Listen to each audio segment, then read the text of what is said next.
All right. Welcome, welcome, sovereign warriors.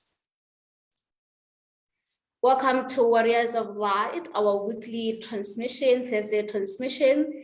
I'm excited to be back here with you all as we are coming towards the end of February. It's interesting because it's the shortest month, but it feels like it has been the longest month so far for me because there's been so much that has happened this February, and I think it's kind of catching up with me. I'm starting to feel my body exhausted because there has been so many activities. I moved into a new house this month. I opened my new practitioner mastermind, Holy Guardians. It's open for enrollment, and I've been sharing that.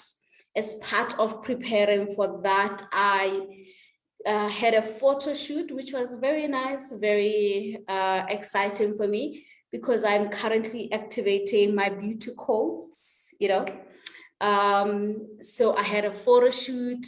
I launched Holy Guardians, and I have, outside of my spiritual work that I do, I have Africa in Dialogue, which is this amazing epic baby of mine. It's a literary interview magazine. It's actually the only interview magazine in Africa, so which is pretty cool. We do amazing epic things there. And just now we were screening those who are joining us for our internship program. So this whole week, I've been doing interviews with these amazing, epic, literary, fiction, poetry, creative nonfiction interviewers, as well as editors and social media managers. So yeah, it's all catching up with me. And then outside that, I've been doing my normal job of being an oracle and holding space for amazing epic warriors. And as if that's not enough, I mean, I don't know why I scheduled my time like this. I also shared this Tuesday about my new free program that's happening this March, which is next week, Tuesday, March 1st until March 3rd. We're going to be having a free program. For those of you who have ever experienced my free programs, you know how amazing and epic those programs are. And this one is also obviously going to be the same. We are doing a masterclass series titled Ancient Future. Yes, Ancient Future. That theme has been oscillating in my field for months, like maybe 8 months or so. I've been wanting to do some work around this times that we are in, where it feels like the ancient worlds are merging in this now moment with the future world. And we are here as the bridge. We're bridging the past and the future. And it is an honor, and also really truly a challenging thing to be the one who's bridging the ancient and the future. So I want us to come into community, into communion, into our roundtable, to come and contemplate about what it's like to be awakening as ancient beings that we are, what it's like to awaken to the ancient earth codes that are alive in our blood, in our DNA, and stepping into the leadership that is required right now with everything that is ongoing. While every day is a good day above ground, that's Miles Hodges who says that. Back when I was in university, that used to be my mantra every day, which is every day is a good day above ground. While that's the truth, it's been also quite difficult to feel that way, especially in the last 2 years with all the great changes that are happening in our world. And yeah, we are called more and more and more to do things that, we are probably the first people to do them in our bloodlines, to do things that, are new to bring deeper understanding to certain things. They're new to us, but they're actually ancient. And they're also future, that these are things we need for our future, So Asian Future is going to be a 3-day masterclass. We are going to contemplate on awakening Asians, right? This awakening process. And there's just so much that's going to come on that day. What most of you don't know, maybe I haven't shared this, is most of the time all of my transmissions are channeled material, in that I never really actually know what's going to happen. Even in the writing of the masterclass series, I just knew the theme was Asian Future. I did not know what the 3 days will be until I had to sit down and write. And then even now, I really actually don't know what we're going to learn, but Spirit is going to guide me. And these are often quite powerful, even for me. Even today, this transmission, I received the title in the morning. Oh my God.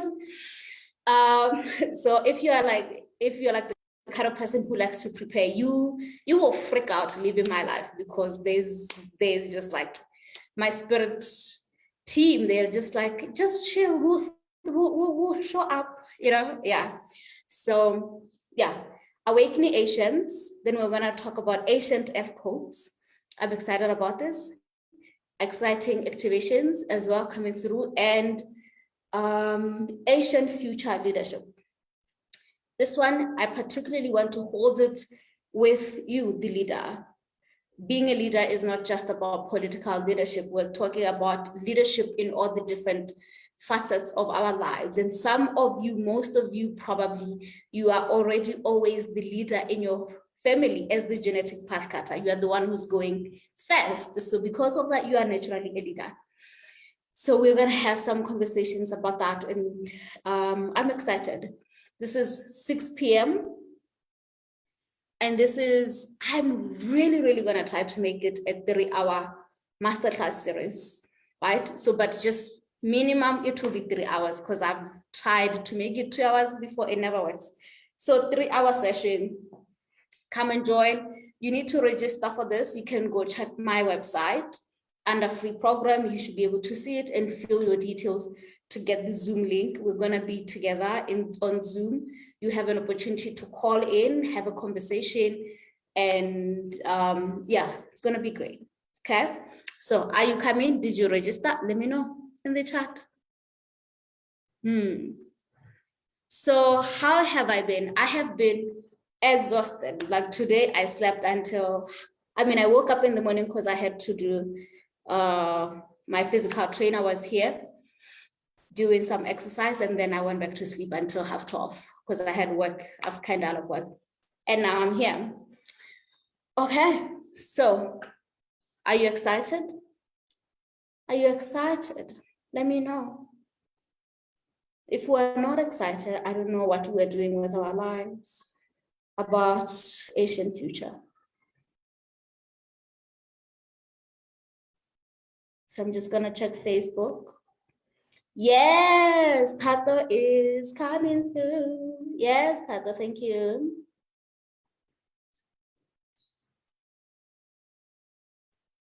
Okay. So today we're talking the transmutation of ancestral patterns. Right. I am excited about this. As you know, I am a genetic alchemist. It's a fancy title I've given myself because you can do that. Can you imagine? You can give yourself a title. How shocking. No one ever told us this. Okay. The transmutation of ancestral patterns. Okay, so prepare your questions for this.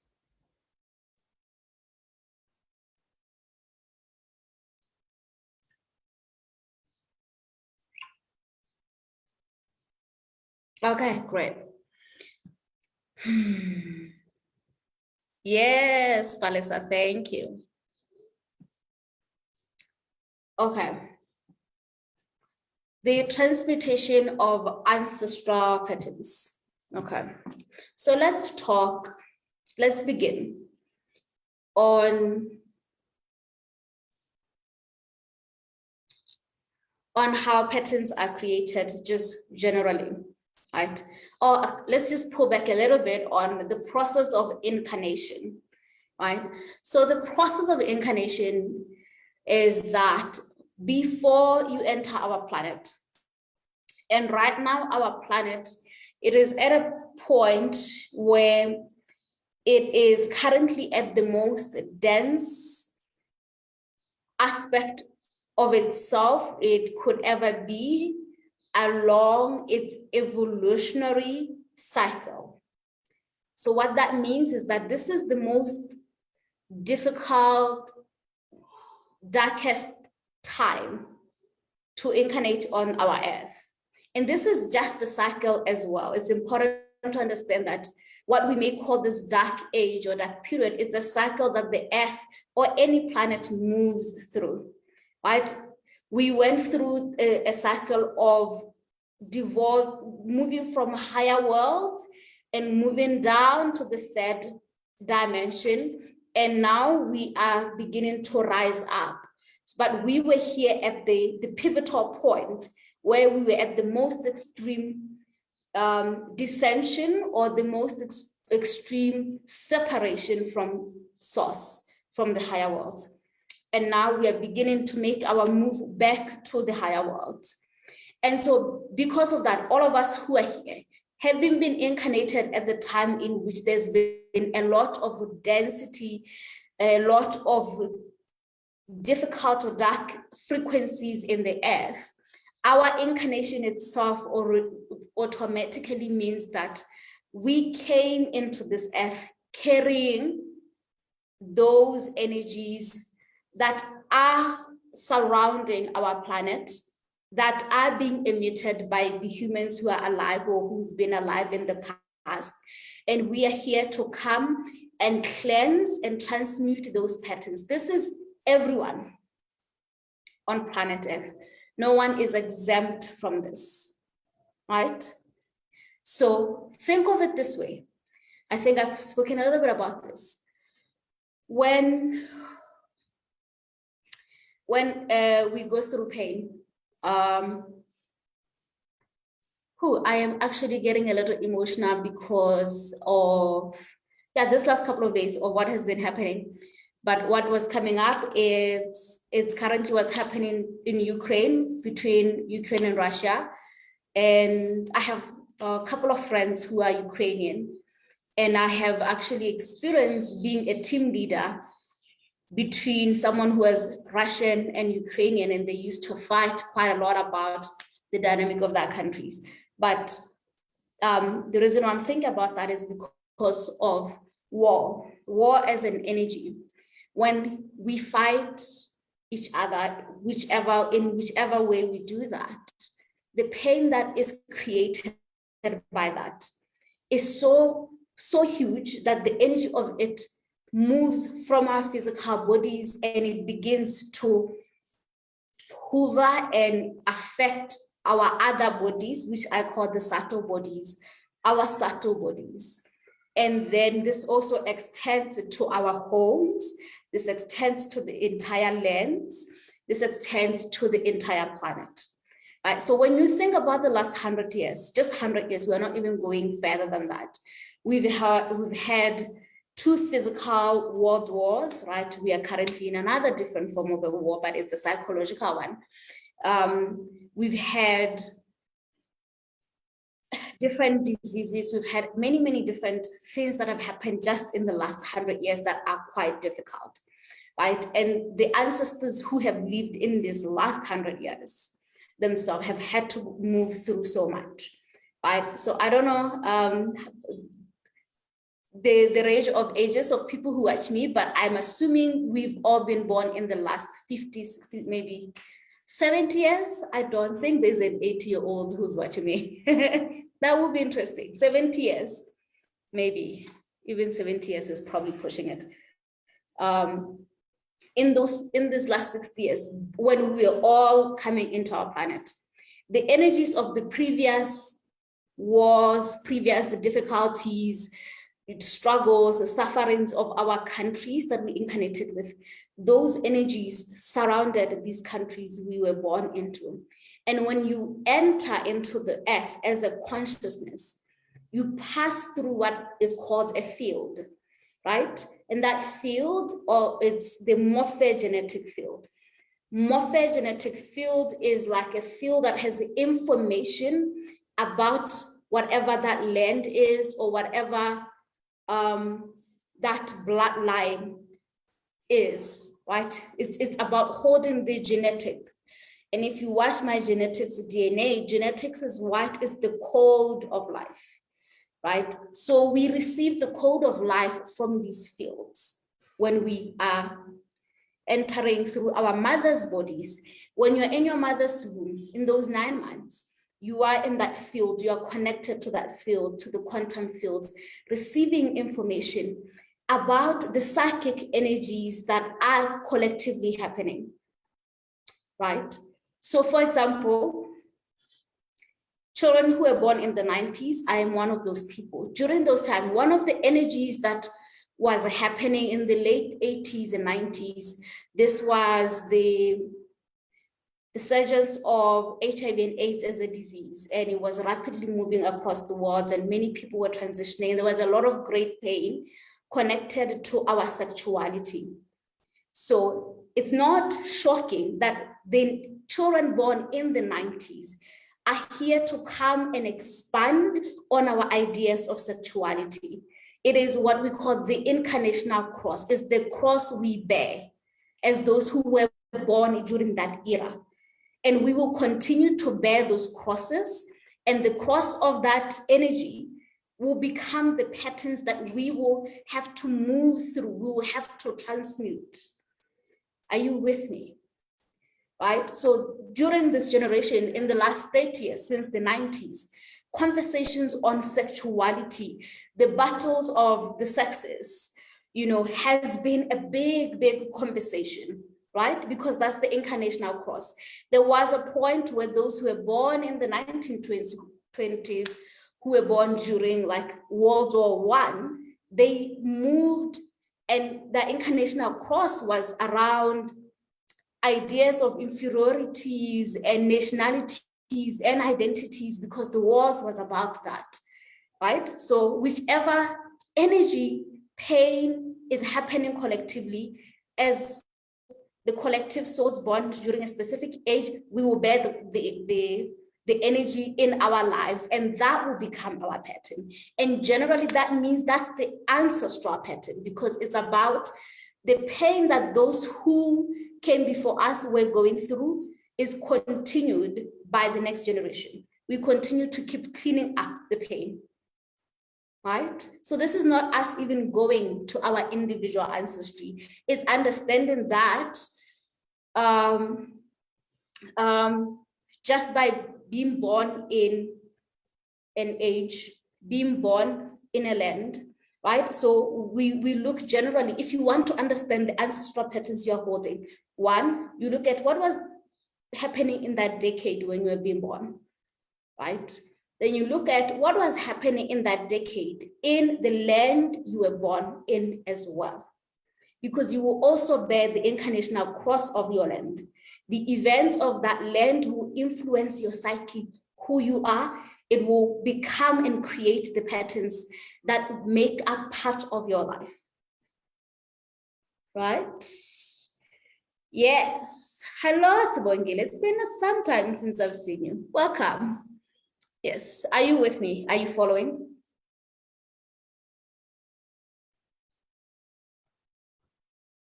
Like I said, I never know where the guys are going.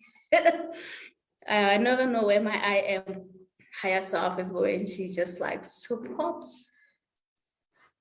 like that. So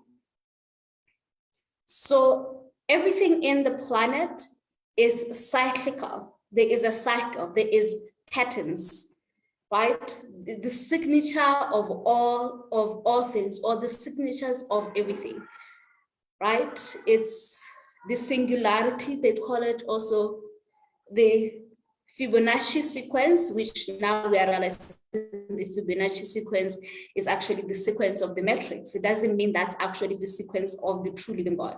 But in any way, everything has a sequence, mathematical sequences, including you.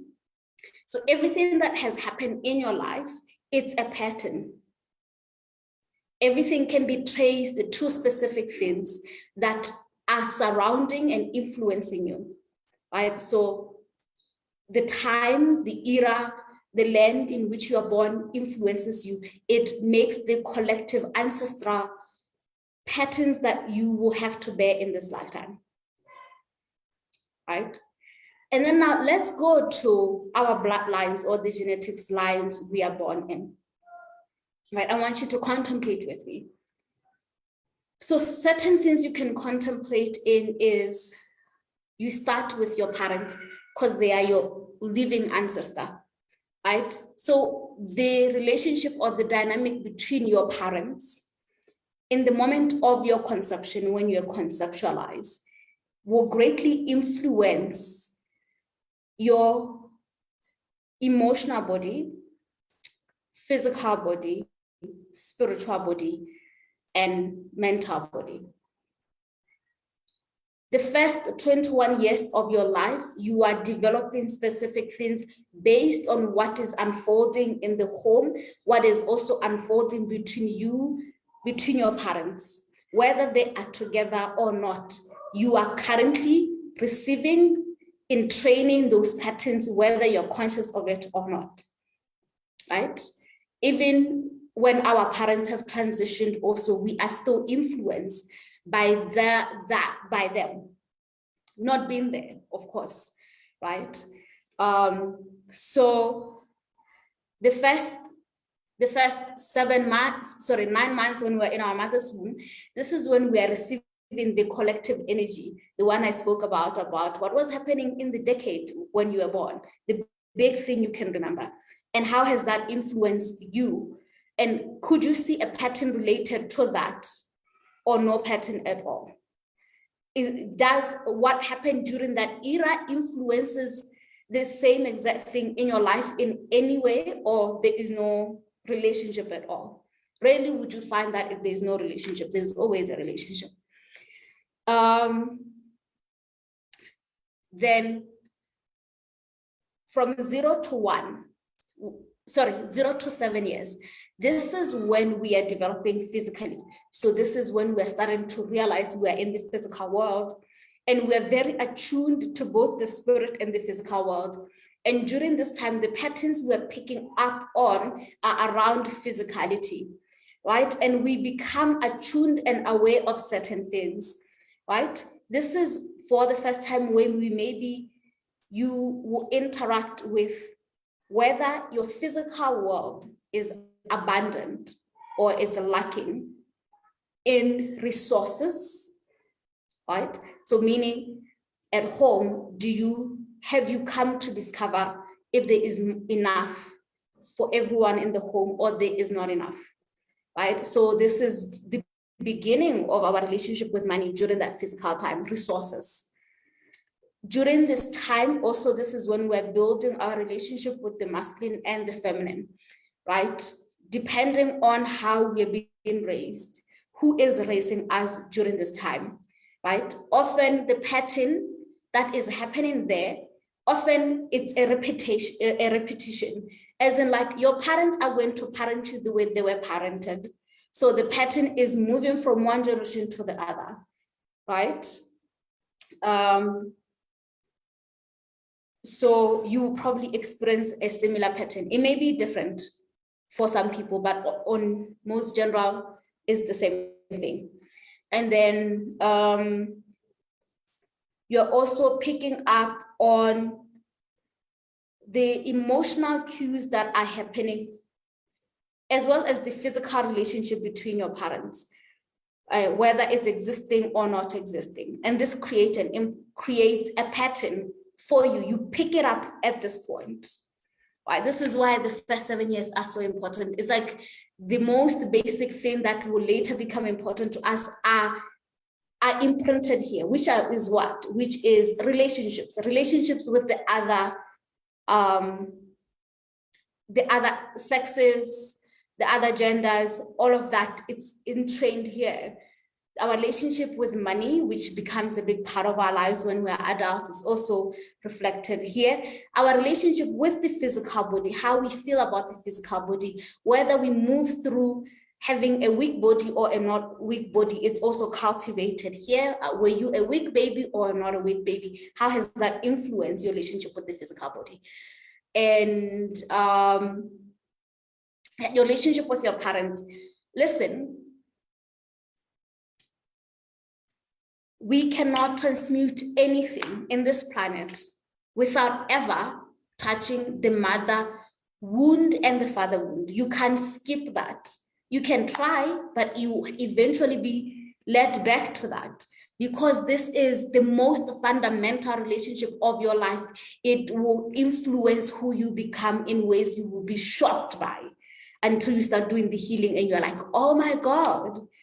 I mean, I don't even drink tea anymore because my mom did not like it. I didn't know that's how much I was influenced by her. You know, is that serious? Yeah. Okay.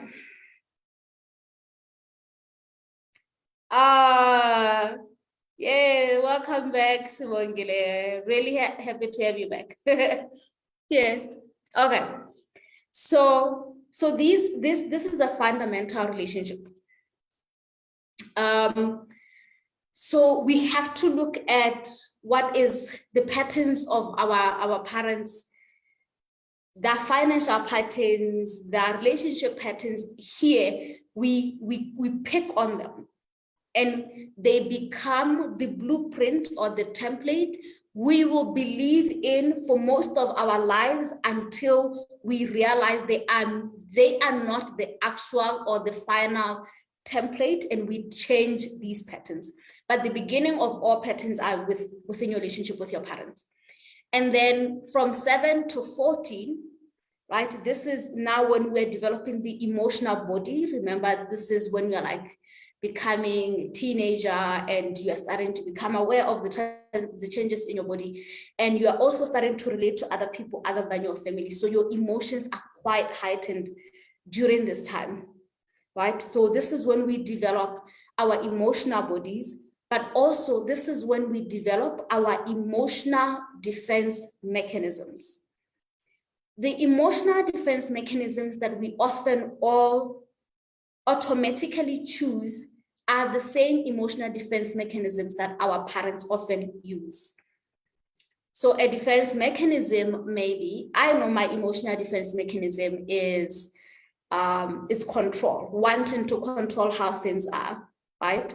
So, and where did I pick this? From my mother, you know, she wanted to control everything. So for me to defend myself from instability, I want to control everything. So I take care of everything so that I don't have to feel disappointment, right? So that's when it was cultivated. So what you want to do is look at just the original living ancestors. What was that defense mechanism? Do I use the same defense mechanism? Am I controlling? Am I passive? Because one of my parents was passive. This is how they dealt with chaos. What did I pick, right? Because those are the patterns you are here to come and heal and transmute and change, right?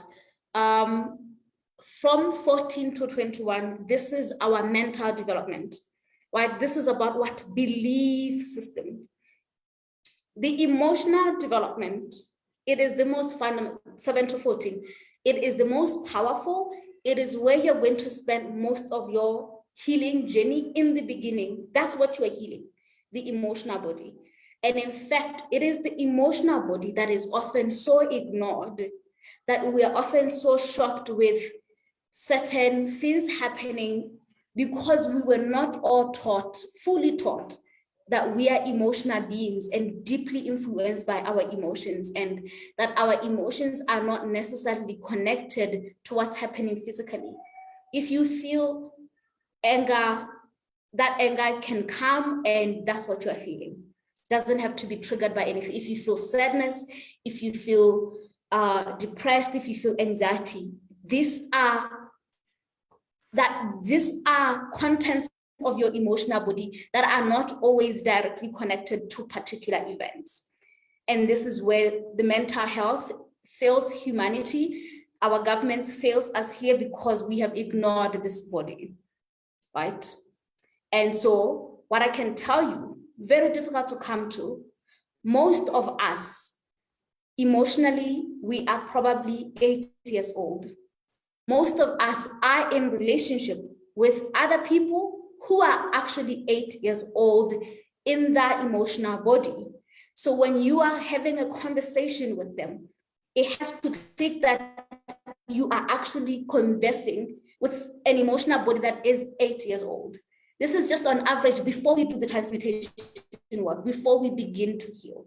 So, and it's the emotional body that will control how we engage with other people. And this is why relationships, for example, are difficult for people, because people haven't yet registered that that boyfriend, when he's upset at you, that's his 8-year-old conditioned self active or body active, right? So even with you, when you're upset about something, right? Often that's that body that is activated or triggered. That body is not, it's between 7 and 14, right? So if you really have a healed, it's probably like a 14-year-old, which is great, but we can go beyond that. And then the mental body, this is where our belief systems are. When we begin to develop ideas that like, oh, I'm not good enough, I am not worthy, this other person is better than me. This is age 14 to 21. Isn't it that age 14 to 21, this is when we're in high school and the beginning of university, college. And this is when now we really start to externalize our identity and we begin to compare ourselves to other people. And this is when now emotion, thoughts and ideas that you aren't good enough are reflected to you, one, first of all, because the education system already just puts us on competition with each other.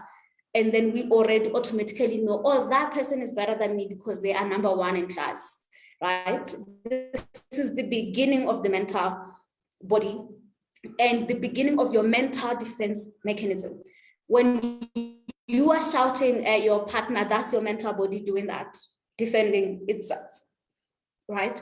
So the patterns we will pick here are the same as well as the ones we saw at home, right? If when your parents are stressed, how do they react? Do they go into anger or do they shut down, right? So there are two ways we will react across all these ages. Across all patterns, there are two ways you probably react. There is a reacting with what we call the vow of loyalty.